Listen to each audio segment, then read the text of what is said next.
Alcohol या नशे से हमने पिछली बुधवार सीखना शुरू हुआ और मैंने आपको बहुत कुछ चीज़ परमेश्वर के वचन से भी समझाया। आज वचन से ये सीखेंगे नशे से हम बाहर कैसे आ पाएंगे वचन के द्वारा, और प्रभु चाहता क्या है। और ये भी आपने समझना, यीशु मसीह आपको डांट के मार के ख़त्म करने के लिए नहीं आया। यीशु मसीह आपसे प्यार करता है। परमेश्वर ने मत्ती अध्याय 11 के 28 में लिखा, यीशु जज करने नहीं आया, हाँ न्याय करने आया, बिल्कुल ज़रूर।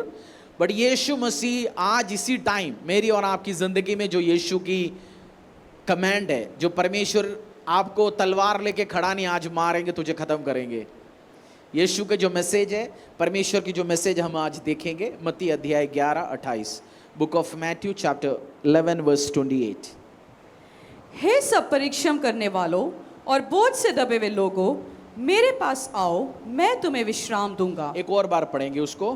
हे सब परिश्रम करने वालों और बोझ से दबे हुए लोगों, मेरे पास आओ, मैं तुम्हें विश्राम दूंगा। यीशु मसीह ने क्या बोला? हे बोझ से दबे हुए परिश्रम करने वाले, मतलब हार्ड वर्क मतलब वो नहीं है कामचोरी करने के लिए नहीं कह रहा परमेश्वर, या ऑफिस में जाके हार्ड वर्क करने की बात नहीं कर रहा हूं। जो खुद से बाहर निकलने की कोशिश कर रहा है, जो बोझ से दबे हुए। आप जानते हैं जो बंदा नशे में आता है उसकी परिवार एक बोझ के नीचे आ जाता है। बंदा खुद जो नशे इस्तेमाल करने वाले बहुत सारे लोग डिप्रेस्ड होता है। आप सुनते हो, मैं एक आध बंदा पर्सनल जानता हूं, नशे बहुत इस्तेमाल करते थे, एक दिन अचानक सुसाइड किया, खुदकुशी किया। क्योंकि जो नशे इस्तेमाल करते हैं उनको डिप्रेशन रहता है, उनको स्पिरिट अपनी कंट्रोल में नहीं रहता, अचानक दुखी हो जाते हैं, बहुत ज़्यादा मूड स्विंग्स होती है, उनकी इमोशंस ऊपर नीचे होता है। सो अलग अलग कारण से बोझ बनना शुरू हो जाता है, किसी का डिप्रेशन।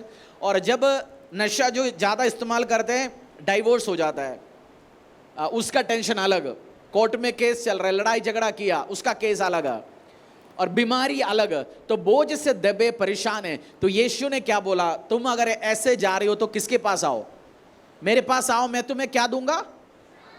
विश्राम दूंगा। उसका मतलब एक बंदा बोझ से दबे हुए, डिप्रेस्ड है, गरीबी है, दारू इस्तेमाल करते हैं, गरीबी लेके आता है वो भी। आप जानते हो जो कंटिन्यूअसली नशे में होता है, बड़ा मिलियनेयर भी गिर जाता है, टूट के खत्म हो जाता है, क्योंकि उल्टा सीधा काम कर लेता है, उसका पैसा खत्म हो जाता है। सोचेंगे यार पी पी के तूने इतना कैसे खत्म किया? क्योंकि जो बंदा पीना शुरू करता है उसका डिसीजन, वो जो काम करते हैं अपनी बिजनेस में, जिंदगी में, उसकी सारे निर्णय गलत हो जाता है। उस सब परेशानियों में दूर करेगा। परमेश्वर ने बोला मेरे पास आओ, यीशु ने बोला मेरे पास आओ, अपनी परमेश्वर के पास आओ, मैं तुम्हें विश्राम दूंगा। उसका मतलब उसमें से छुटकारा देंगे, उसमें से आज़ाद करेंगे और आपको रास्ता दिखाएंगे और उस नशे के स्पिरिट से आज़ाद करके आपको बचाएंगे। आप इस चीज़ को समझना, आपको यीशु के पास आना पड़ेगा। मन से, दिल से, सोच से, विचार से आप जब यीशु के पास आएंगे, यीशु मसीह आपको उद्धार देगा। यीशु मसीह आपको उस परेशानियों से, दुखों से, तकलीफ़ों से बाहर लेके आएंगे। हालेलुया।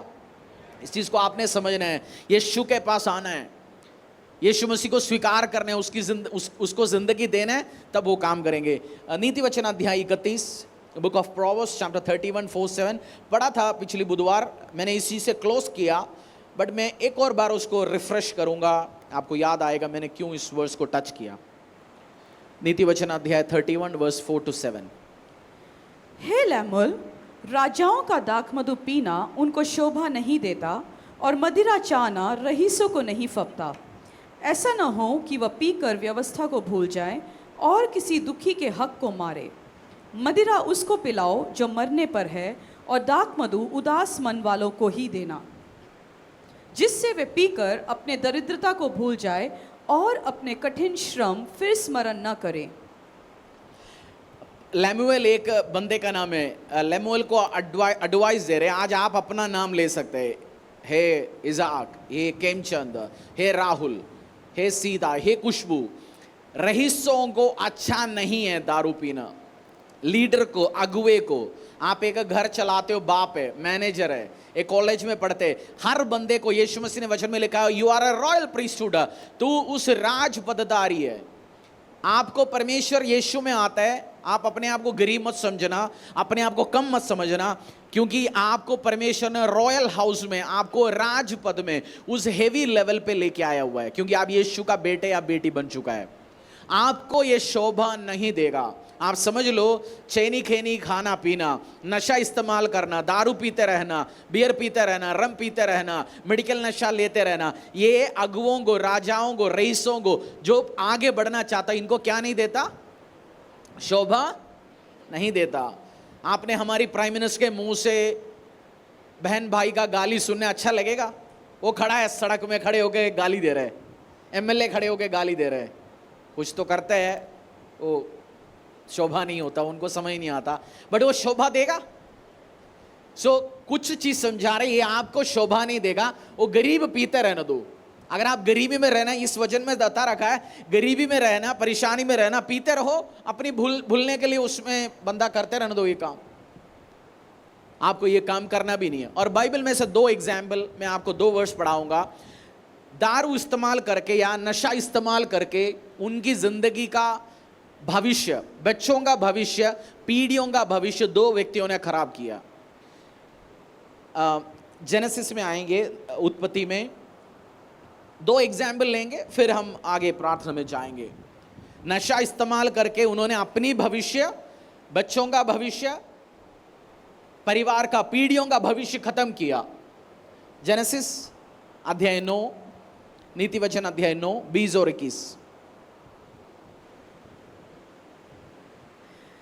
नूह किसानी करने लगा, उसने दाख की बारी लगाई और वह दाख मधु पीकर मतवाला हुआ और अपने तंबू के भीतर नंगा हो गया। तब कनान के पिता हाम ने अपने पिता को नंगा देखा और बाहर आकर अपने दोनों भाइयों को बतला दिया।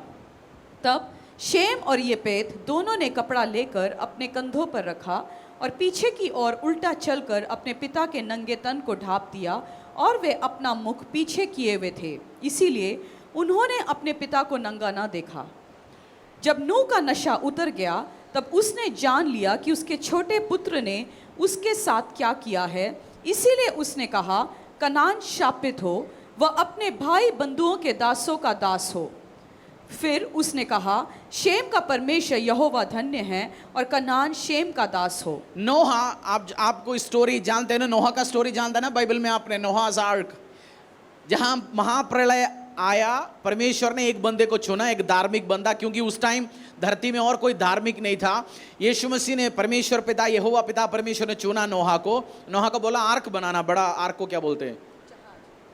जहाज, बड़ा जहाज बनाना। उसमें पूरा धरती का हर मेल फीमेल जीव जंतुओं को लेके गया, बचाया। नोहा के द्वारा बड़ा काम हो गया, बहुत बड़ी लेवल में नोहा इस्तेमाल हो गया, पूरा धरती को, मनुष्यों को, हमारी पीढ़ियों को बचाया और सब कुशल मंगल हो गया। कुछ दिन के बाद जब प्रलय खत्म हो गया, नोहा का परिवार बच गया, उसने अपनी धंधा पानी शुरू कर दिया, मतलब समझो खेती बाड़ी शुरू कर दिया। खेती में से वाइन, दाख की बारी, अंगूर निकला, हो सकता है कुछ और भी मिक्स करके दारू बनाया। दारू बनाता है ना जो गांव में एक नारियल से बनाता है, अलग अलग जगह से दारू बनाता है, आपको पता ही है, गांव में से होता है ना सिस्टम, गांव में बनाता है। वो पिया, बंदा पी के पड़ा हुआ था, कपड़ा इधर उधर पूरा नंगा होके पड़ा। आप जानते, दारू पी के लोग बिना कपड़े से सड़कों में रहता है, कुछ तो घरों में आपने देखा होगा, कुछ तो आप मोहल्ले में आपने देखा होगा। ऐसे पड़ा था। उसके एक बेटा आया, बेटा आके अपनी बाहर जाके लोगों को बोल दिया, देख अपनी बाप तो दारू पी के टुल्ल होके पड़ा है भाई, देख ले। 10 लोगों को जाके बता दिया उसने। आज के दिन में समझो वीडियो ले लिया पापा का और अपनी 10 फैमिली ग्रुप में डाल दिया, उस वीडियो को वायरल करा दिया लड़के ने, आज की भाषा में बोलेगे तो। दूसरा लड़का आया, दूसरा लड़का आके किसी को बताया नहीं, उसने कपड़ा डाल के ऐसे चला गया पीछे, और बाप उठा, उठने के बाद पता चला भाई एक ने मेरा बेइज्जती कराया, उसको श्रापित कर दिया नोहा ने। उसमें आगे जाने के पहले एक चीज़ मैं समझाता हूँ, अपनी पिता का, अगुए का, हस्बैंड का, वाइफ का, बाप का गलतियां हम 5 लाख लोगों को बोलने नहीं जाना, कुछ चीज़ कवर करने में हमें आशीष मिलता है। हम जाके अपनी बाप की कमियां मजाक उठाते, अपने बाप को मजाक उठाने मत जाना, अपने अगुओं को मजाक उठाने मत जाना। वो गलतियां हम डेमोक्रेटिक सिस्टम में जाता है। मैं उसका मतलब कोई गलती या कोई चीज़ को कवर करने की बात नहीं कर रहा हूँ, मैं इस चीज़ को समझा रहा हूँ। कभी उन बंदों को आशीष मिलता है जो फालतू चीज जो अपनी काम का नहीं उसमें हाथ डालने नहीं जाता। चलो कोई और दिन उस चीज में डिटेल से समझाता है। नोहा ने, जिसने ये काम किया उसको नोहा ने क्या किया? श्रापित किया। आज आप देखते हो उसमें से निकला हुआ पीढ़ी भी, वंश भी है आज धरती में, और वो श्रापित है। इससे आपको समझना क्या है, आप जितनी भी महान व्यक्ति हो, कितनी भी बड़े लेवल पे परमेश्वर इस्तेमाल करने वाला बंदा भी हो, आप भी टेम्प्ट होकर गलत काम कर सकता है, चांस है। नोहा, परमेश्वर ने नोहा को इस्तेमाल किया, परमेश्वर ने नोहा को इस्तेमाल किया, बट उसने भी गलती किया। उसका मतलब nobody is above reproach, above temptation. आपको टेम्पटेशन आ सकता है, पाप आ सकता है, तो बच के चलना। और जब आप दारू पीते हो या नशा इस्तेमाल करते हो, केवल आप नहीं, आपकी वंश भी खत्म हो सकता है। फॉर एग्जाम्पल, एक बाप ने दारू पी पी पी पी के कर्जे उठाया, बच्चे को स्कूल में डाल के पढ़ा नहीं पाया, उस बच्चा ढंग से पढ़ा नहीं, 10वीं में उसका फीस के लिए पैसा रखा था वो भी उठा के दारू पी लिया, लड़के ने स्कूल ही जाना छोड़ दिया, बड़ा गुंडा बन गया, अब जेल में भर्ती है, 30 साल की उम्र में मर भी गया। बाप अभी बैठ के देख रहे मेरा लड़का मर गया, बेटी की शादी नहीं हो रहा। वो सब का कारण कहां से? उसकी कौन सी आदतों से? नशा इस्तेमाल करने का आदतों से। तो जब आप नशा इस्तेमाल करते हो, केवल आप नहीं, आपकी पीढ़ी, वंश भी खत्म हो सकता है। तो एक समझदार बंदा इसे बाहर निकलने के लिए प्रार्थना करेंगे, यीशु के पास जाएंगे। खुद ट्राई मत करना, ये मैंने आपको समझा दिया। खुद अच्छी बात है, खुद टेम्पटेशन, खुद ट्राई मीन्स ट्राई तो आपको करना है, बट परमेश्वर को, होली स्पिरिट को मांगना है, पवित्र आत्मा, परमपिता परमेश्वर मुझे मदद कर, मैं इससे बाहर निकलना चाहता हूं। और जीसस क्राइस्ट को बोल दो, हेल्प मी लॉर्ड। खुद को आप ट्राई करेंगे, मोटिवेट करेंगे, खुद को आप एनकरेज करेंगे, 2 दिन चलता है। आप में से बहुत सारे लोग जनवरी में लिखा था ना, न्यू ईयर रेजोल्यूशंस, इस साल में ये करूंगा, मैं जिम में जाऊंगा, डेली डोले शोले बनाऊंगा। 5 दिन गया होगा, 6वें दिन नहीं गया होगा। कुछ लोगों ने सोचा होगा मैं बाइबल पढ़ूंगा जी इस साल, पूरा अध्याय 6 महीने में खत्म करूंगा। अभी जेनेसिस का 15 चैप्टर पढ़ के बाइबल बंद कर रखा है, अभी खोला नहीं। खुद ट्राई करने की कोशिश करेगा तो ऐसे ही होती है। बट जो परमेश्वर का मदद मांगेंगे, प्रभु परमेश्वर को, पवित्र आत्मा को बोलेंगे मुझे मदद कर, हेल्प कर, तो फिर वो आपको हेल्प करेगा, फिर अलग लेवल में आप काम करेंगे। सो नोहा की समान प्रभु आपको इस्तेमाल आज कर रहे हैं, बट आप टेम्पटेशन से, आपके ऊपर भी टेम्पटेशन आ सकता है। और केवल उसकी परिवार, जो लड़का भी श्राप ले लिया उस पापा से, और उसकी वंश, जो हम उससे निकला हुआ वंश भी श्राप के नीचे है। मैं बहुत जल्दी एक फैमिली कर्सेस, मैंने पहले किया बहुत बार, ब्लेसिंग एंड कर्सेस की टीचिंग दूंगा। आप कोई भी श्राप में हैं, हर श्राप से आप बाहर आ सकता है जब यीशु में आके उस चीज को समझोगे। बहुत सारे आपकी गरीबी, परेशानी, ट्रबल का पीछे श्राप है, क्योंकि इस धरती में बहुत सारे श्राप ऑपरेट करता है। मेहनत करेंगे फिर भी फल नहीं आ रहा, श्राप पीढ़ियों से वही बीमारी चलते आ रहे हैं। जब यीशु में आते इस सब से आप बाहर आ सकता है। फैमिली ब्लेसिंग एंड कर्सेस, कोई और दिन में इसके ऊपर एक और उस टीचिंग में हम दोबारा जाएंगे। एक और व्यक्ति जो उसी जेनेसिस के अध्याय 19 में दारू की आदत, इसको भी खत्म किया। जेनेसिस अध्याय 19, वही उत्पत्ति अध्याय 19,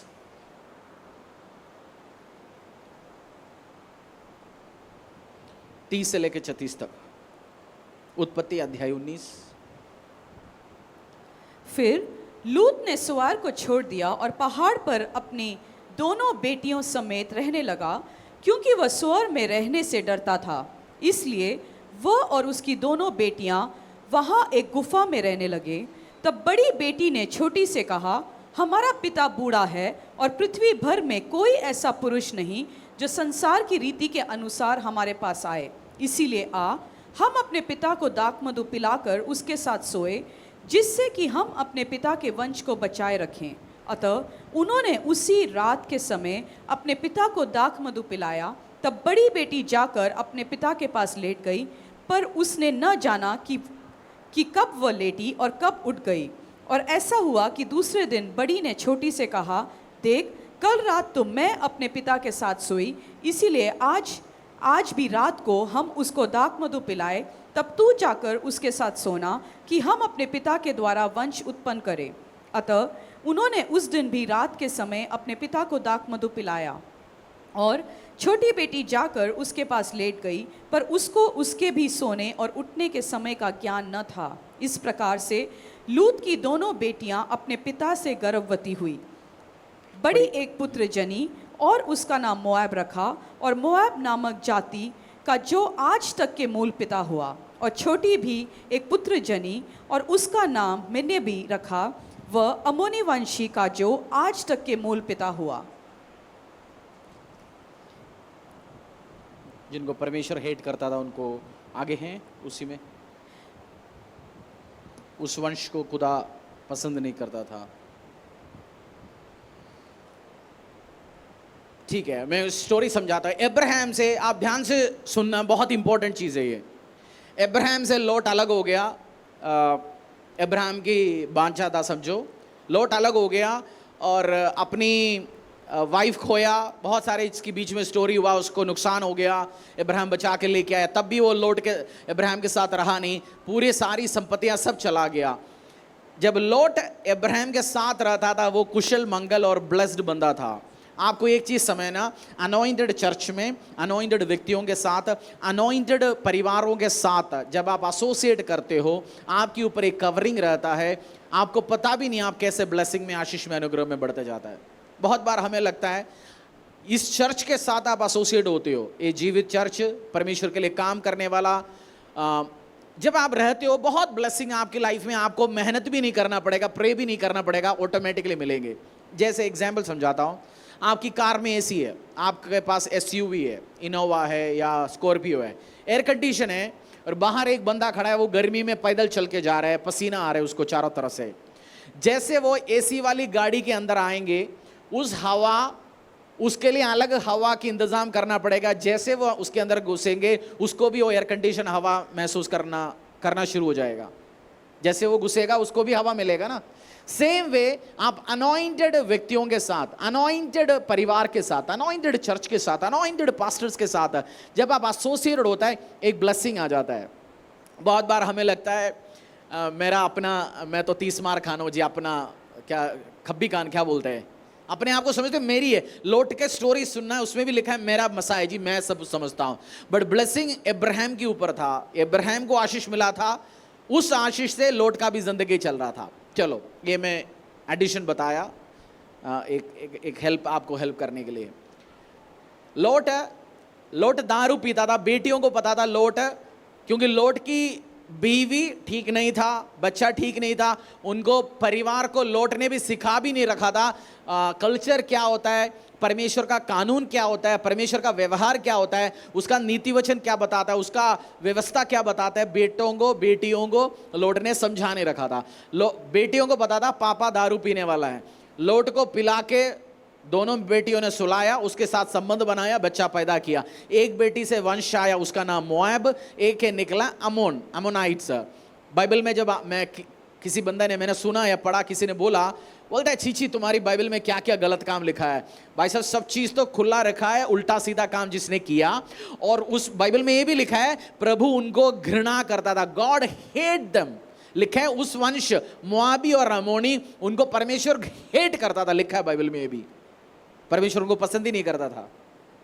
सो परमेश्वर इसलिए, क्योंकि जिन्होंने उल्टा सीधा काम किया उनके साथ हुआ क्या था, जिन्होंने गलत काम किया उनके साथ हुआ था क्या था। और लोट दारू पीने का आदत था, बेटियों को पता था ना भाई साहब ये पीने वाला बंदा, इसको पिला देते हैं। जब आप पीने वाला बंदा है, दुनिया को पता होता है आपको पिला के खिला के उल्टा सीधा काम भी आपसे करवाएगा, बहुत कुछ नुकसान भी आपकी जिंदगी में आ सकता है। ये दो एग्जाम्पल मैंने ले लिया, आपको समझाया। जब आप ये दो वर्ड्स, एक तो नोहा के लाइफ से सीखना, एक तो लोट के लाइफ से सीखना, क्या क्या उल्टा सीधा काम आपकी लाइफ में हो सकता है। जब नशा में होगा, जिंदगियां, वंश, पीढ़ियां खराब हो सकता है। मैंने आज एग्जाम्पल के द्वारा समझाया आपको। सो प्रार्थना करना, परमेश्वर मेरा घराना, मेरा परिवार बचते जाए। एक बाइबल वर्स हम पढ़ेंगे और इससे हम मांग सकते हैं परमेश्वर से, प्रभु मुझे मदद करा, मुझे हेल्प करा। एक तो बाइबल वर्स बहुत सारे हैं, बट मैं प्रेयर में भी जाना चाहता हूँ, इसलिए मैं आपको समझाता हूँ। परमेश्वर का हेल्प मांगना, स्टेप बताता हूँ बाहर निकलने के लिए। दारू, नशा, व्यभिचार, पोर्नो, कुछ भी चीज़ से आप बाहर निकलना है, सबमिट करो, सरेंडर करो। परमेश्वर को बोल दो मेरे से हो नहीं पा रहा, परमेश्वर मुझे मदद कर। Submit to God. पहले क्या करेंगे आप? पहला कदम क्या है? परमेश्वर को बोलेंगे मेरे से हो नहीं रहा, सरेंडर हिम। बोलो मुझे हेल्प चाहिए, मुझे मदद कर परमेश्वर। एक बंदा, आपने कभी लोगों के साथ गाड़ी में गया होगा, कुछ बंदे, मैंने कुछ आदमी में ज़्यादा देखा, गाड़ी उल्टा सीधा रास्ता में जाता है तब भी मैप नहीं डालता। वाइफ बोलते है बैठ के भाई साहब किसी से तो पूछो। आदमी अंदर बैठ के क्या बोलता है? मुझे पता है, मैं को पता है ना। ये हेल्प नहीं मांगता। कुछ बंदे वो गलत रास्ते से जाता रहता है, मुझे पता है, मुझे पता है, वो हेल्प नहीं मांगता। आप भी खुद ट्राई मत करो, हेल्प मांगो, परमेश्वर से मांगो, अगुओं से मांगो, प्रार्थना के हेल्प मांगो। बोले मुझे हेल्प करो, मुझे मदद करो, मैं इससे बाहर निकलना चाहता हूँ। जब आप उसको सरेंडर करोगे, परमेश्वर आपको हेल्प करना सपोर्ट करेंगे। और कलीसिया में लगातार आते रहिए। संडे, बुधवार, आप एक पंगे से बाहर निकलना चाहते हैं, हिब्रू अध्याय में लिखा गया हफ्ते में एक बार 2 बार मिलना बंद नहीं करना। परमेश्वर के घर पे जब आते हो, वर्ड आपके पास आता है, वर्ड आपको धोखे शुद्ध करेगा। जैसे वर्ड में आज प्रचार कर रहे हो, वर्ड में पावर है, ये धोखे शुद्ध करेगा। आराधना करते हो, परमेश्वर का पवित्र आत्मा आपको टच करेगा। होली स्पिरिट जो ऑपरेट करता है वो आपको टच करेगा। आप गवाहियां सुनते हो, स्पिरिट आप मूव करेगा, आपको हेल्प करेगा मदद करने के लिए। इसलिए आप नशे में कंटिन्यूस चर्च आते रहिए, ब्लू फिल्म देखते हैं चर्च आते रहिए, व्यभिचार में चर्च आते रहिए, छेनी खेनी के साथ चर्च आते रहिए। हाँ, छेनी खेनी आप चर्च में ले आते, हो सकता है गेट में जो चेक करने वाले हो सकता है बाहर फेंकेंगे। पौवा पीते आइए, पौवा तो बाहर छुड़वाएंगे, वो आपका उठा के रखेंगे बाहर। पौवा पीते हो आइए, आपका स्वागत है। आप खड़े हो सकते हैं, आएंगे, आके बैठ के उल्टा सीधा बोलते रहेंगे तो हो सकता है सिक्योरिटी वाला बाहर ले जाए। बड़ा आप आके चुपचाप बैठे, नशे से बाहर आना, आपको हेल्प करेगा परमेश्वर, कलीसिया हेल्प करेगा, प्रचार के द्वारा मदद आ जाएगा। कुछ भी करते हो, कीप ऑन कमिंग। और मैं 101% गारंटी देता हूं, एक दिन आप आजाद होंगे यीशु के सामर्थ्य नाम से। क्योंकि जो धोता रहेगा, धोता रहेगा, धोता रहेगा, धोता रहेगा। आपने कभी कुछ कपड़ा गंदा होके देखा होगा ना, आपने एक बार धुलता है तो वो दाग हटता नहीं, दूसरी बार धोता है हटता नहीं, तीसरी बार हट जाता है, क्योंकि बार बार आप धोते हो। घर कभी आप साफ सफाई करते, कुछ गंदगी होता है फर्श में, एक बार आपने झाड़ू पोछा किया, साफ नहीं होता, दूसरी बार साफ करते हैं, साफ नहीं होता, तीसरी बार वो साफ हो जाता है, क्योंकि वो बार बार धोते रहते हैं। सो जब आप चर्च में, प्रभु के जीवित भवन में जब आते हो, आपको बार बार धो के शुद्ध कराएगा। बिगड़ा हुआ लड़का, बिगड़ा हुआ पति, बिगड़ा हुआ पत्नी, बिगड़ा हुआ परिवार लेके आइए, वो ठीक होगा। या ठीक होगा या भगेगा, एक ही होगा, क्योंकि धो के परमेश्वर शुद्ध करता रहेगा, शुद्ध करता रहेगा। सो आप जब कलीसिया में, सॉल्यूशन क्या है? सबमिट करो, सरेंडर करो और कलीसिया में आते रहो। कोई भी हो, परमेश्वर आपको हेल्प करेगा। और फिलिपी अध्याय 4:6 में लिखा गया, सबमिट करो, प्रार्थना के साथ लगातार बैठ रहो उसकी उपस्थिति में। सबमिट टू गॉड, और परमेश्वर से बोलो प्रभु इस टेम्पटेशन से मुझे बाहर आने के लिए मदद करो। सो आज कुछ भी हो, चर्च आपको जज करने के लिए नहीं बैठा। जज मतलब न्याय करेंगे, अच्छा तू तो पीता है, अच्छा तू तो ये करता है, कोई मतलब नहीं है हमें। मैं एक महापापी, आप भी पापी, हम दोनों पापी, यीशु मसीह के लहू से धुला हुआ व्यक्ति हैं, बस दैट्स इट। मैंने पाप किया, आपने पाप किया, तो हम किसको जज करेंगे? हेल्प करेंगे। हाँ, उसका मतलब ये भी नहीं है हर जगह अलग अलग तरीके के लोग आता है। मैं अगुए मेरे बारे में, चर्च की हमारी डॉक्ट्रिन्स, चर्च की सिस्टम्स बता रहा हूँ, हम जज करने के लिए नहीं बैठा। कोई प्रार्थना रिक्वेस्ट शेयर करते हैं, बड़ा बहुत हॉस्पिटल में बहुत सारे मरीज आता है, अलग अलग मरीज हो सकता है, कैसे बिहेव करे हमें नहीं पता। बट जो चर्च है, हमारी डॉक्ट्रिन्स, चर्च का सिस्टम्स है, आपको मदद करने के लिए, हेल्प करने के लिए। क्योंकि यीशु ने क्या बोला? जो बोझ से दबे हुए, परिश्रम कर रहे, स्ट्रगल है यीशु से, मेरे पास आओ, मैं तुम्हें क्या देंगे? विश्राम देंगे। वो यीशु ठोक के बोला, मेरे पास आओ, मैं तुम्हें विश्राम दूंगा। और परमेश्वर डिप्रेशन से विश्राम देंगे, कोर्ट केस से विश्राम देंगे, परेशानियों से, दुखों से, तकलीफों से विश्राम देंगे। हालेलुया।